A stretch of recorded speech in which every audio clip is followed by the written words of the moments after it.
Placing objects in the scene manually takes time and patience, but small gaps or overlaps are still easy to miss.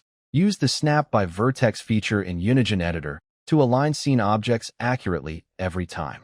Select an object and press the W key to enable Move Node mode. Press Shift-Z or choose by Vertex from the drop-down list, or hold V to activate snapping on demand. Hover over a desired vertex and drag the object using the manipulator. You can move the object along all three axes or limit it to just one or two. When the object is positioned correctly, release the left mouse button and also let go of V if you've been holding it. If some geometry is hidden, enable X-ray snapping mode. It reveals occluded vertices and lets you target them easily. Mesh cluster objects are also available for snapping, but only in edit mode.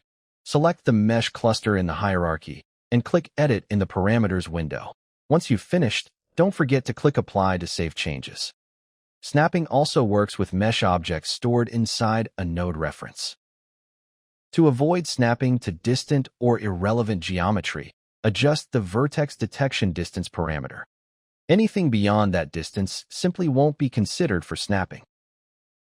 Vertex snapping works in two ways depending on the object type: vertex to vertex for mesh static and mesh dynamic, and pivot to vertex for other mesh types. Use vertex snapping to quickly assemble environments, align furniture or architectural pieces, build modular structures with perfect accuracy, or in other cases, when you need fine manual alignment, for example, to match simplified geometry with an existing high-poly model.